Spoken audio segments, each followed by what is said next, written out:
Hello friends, आज मैं आपको बताऊंगा सरफेस एरिया एंड वॉल्यूम्स के सारे फॉर्मूले, जिससे कि आपका पूरा का पूरा फंडा क्लियर हो जाएगा कि सरफेस एरिया एंड वॉल्यूम के फॉर्मूले कैसे किए जाए, जो कि बहुत ही अच्छे से कॉन्सेप्ट से मैं आपको समझा दूंगा। आपको बिल्कुल भी प्रॉब्लम नहीं होगा, ना ही रटना पड़ेगा इसे। देखिए, सबसे पहले हम चालू करते हैं रेक्टेंगल से। रेक्टेंगल को आपको पता ही है कि एरिया क्या होता है, लेंथ इंटू ब्रेथ। लेंथ को ब्रेथ से आप मल्टीप्लाई कर देंगे तो आपको एरिया मिल जाएगा। बट ये मैं 2D रेक्टेंगल की बात कर रहा हूँ, ओके।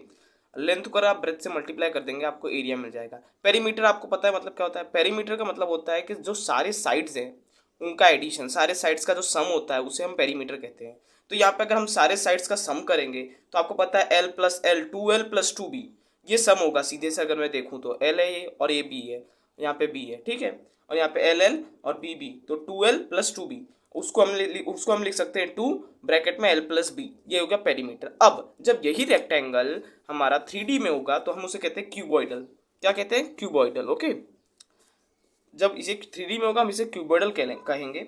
और क्यूबॉइडल में हमें कुछ नहीं होगा, इसमें भी लेंथ रहेगी, ब्रेथ रहेगी, बस थोड़ा सा हाइट इंक्रीज हो जाएगा, जो कि इसकी एच बन जाएगा हाइट। और इसमें हम फाइंड करेंगे कर्व्ड सरफेस एरिया सी ए से, total surface area T A से, और वॉल्यूम, जो कि surface area and volume chapter में इंपॉर्टेंट है, ओके। तो अब देखिए क्या कर सकते हैं। इसका जो पेरीमीटर है, पेरीमीटर मैंने आपको बताया कि सम ऑफ साइड्स होता है। तो इसके जो साइड्स हैं उनका सम 2L प्लस बी, और उसमें आप खाली एक चीज ऐड मल्टीप्लाई कर दीजिए, वो है हाइट्स।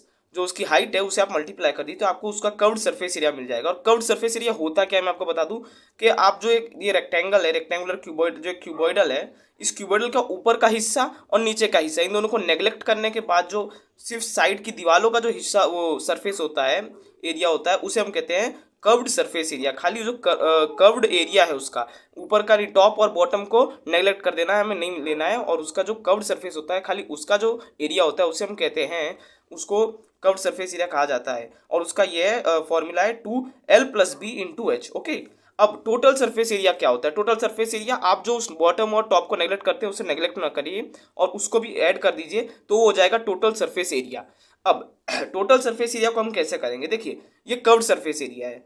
कर्व्ड सरफेस एरिया खाली दीवारों के लिए है। और जो ऊपर का और नीचे का जो टॉप और बॉटम है, उसको जब हम ऐड करेंगे तो टॉप और बॉटम हमारा क्या है? एल और बी। और यहाँ पे टॉप बॉटम क्या है हमारा? एल और बी। इसमें हाइट नहीं आएगी।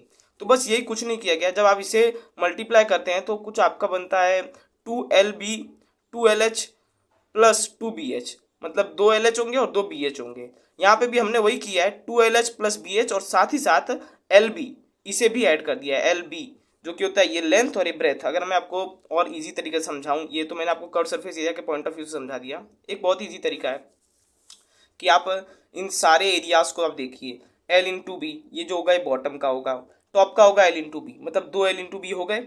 ये जो इस साइड का जो पार्ट है, इस साइड का जो पार्ट है, इसका होगा बी इंटू एच, मतलब ये यहाँ का जो ब्रेथ है और हाइट, बस, क्योंकि यहाँ पे लेंथ नहीं दी गई है। लेंथ है सामने साइड में, सामने साइड में क्या होगा? लेंथ इंटू हाइट, यहाँ पे ब्रेथ नहीं गई है। तो ये वाली बी इंटू एच, ये वाला बी इंटू एच, ये वाला एल इंटू एच, और ये वाला एल इंटू एच। जब इन सबको ऐड कर देंगे तो हमारा एक सिंपल सा फॉर्मूला बन जाएगा 2LB plus 2BH plus 2LH, जिसे हम ऐसे लिख सकते हैं, ठीक है। अब वॉल्यूम, वॉल्यूम आपको पता ही है। वॉल्यूम जो इसका होगा वो होगा LBH, length breadth, length into breadth into height है। जो एरिया होता है उसमें अगर आप हाइट को मल्टीप्लाई कर दीजिए तो वॉल्यूम बच जाएगा, मीटर क्यूब में आएगा, ठीक है। अब दूसरा स्क्वायर, क्यूबॉइडल का मैंने आपको समझा दिया। स्क्वायर भी कुछ वैसा ही है, ये 2D है जिसे हम स्क्वायर कहेंगे, और जब ये 3D में हो जाएगा तो इसे हम क्यूब कह देंगे, ओके। तो अब देखिए स्क्वायर में क्या है। स्क्वायर का एरिया सबको पता है, ए स्क्वायर, जो कि होता है लेंथ, इसका लेंथ और ये ब्रेथ, हम इसको LB ही मानेंगे, लेंथ इंटू ब्रेथ। इसमें आप कुछ आइडेंटिटीज है जिसे आप याद कर लेना तो आपको पूरा अच्छे से क्लियर हो जाएगा। जैसे कि रेक्टेंगुलर होता है, क्यूबॉइडल और क्यूब, इसमें आप LB याद कर लीजिए, ज्यादातर L और B का यूज होगा और H का, हाइट का यूज होगा, ठीक है। और जैसे ही आप सर्कल और स्पीयर में जाएंगे, आप पाई आर इसे याद कर लीजिए, पाई आर स्क्वायर और पाई आर, इन आइडेंटिटीज का ज्यादा यूज होगा, जिससे कि आपके दिमाग में कंफ्यूजन ना आए। देखिए यहाँ पे एच लेंथ और ब्रेथ का यूज होता है, ओके। अब ये देखिए स्क्वायर, स्क्वायर में लेंथ इंटू ब्रेथ, मतलब ए स्क्वायर हो जाएगा, क्योंकि हमारा इधर लेंथ भी सेम है और ब्रेथ भी सेम है। पेरीमीटर आपको मैंने आपको जैसे कि बता दिया है कि जो साइड्स होते हैं उनका सम होता है पेरीमीटर्स। तो यहाँ पे साइड सारे एक ही हैं, ए, और हमारे पास कितने साइड्स हैं यहाँ पे? 1 2 3 4, तो 4 इंटू ए, ये इसका पेरीमीटर हो गया है।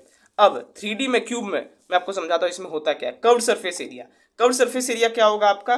कर्व सरफेस एरिया आपका जो एरिया है, खाली टॉप और बॉटम को नेग्लेक्ट करने के बाद आपका जो एरिया है उसको आप 4 से मल्टीप्लाई कर दीजिए, क्योंकि 4 साइड्स का हम 4 जो उसकी दीवारें हैं, जिसको मैं सिंपल लैंग्वेज में उसके जो दीवारें हैं ना, उसका जो 4 दीवारें हैं उसको मल्टीप्लाई कर दीजिए एरिया से, वो हो जाएगा उसका कर्व्ड सरफेस एरिया, जो कि उसका कर्व्ड एरिया है। और जब आप टॉप और बॉटम को गिन लेंगे तो 4, 5 और 6, ये 6 साइड्स हैं, और 6 साइड्स को आप एरिया से मल्टीप्लाई कर दीजिए तो हो जाएगा उसका टोटल सरफेस एरिया TSA।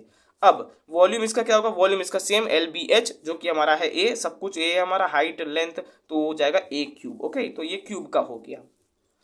ठीक है फ्रेंड्स, आज मैंने आपको ये बता दिया। अब अगले वीडियो में मैं आपको कोन, हेमिस्फीयर और सिलेंडर का बताऊंगा कि कैसे फॉर्मूला आपको डिराइव करना है, बहुत ही आसान है। और अगर आपको ये वीडियो पसंद आया तो प्लीज़ लाइक करिए और प्लीज़ चैनल को सब्सक्राइब कीजिए।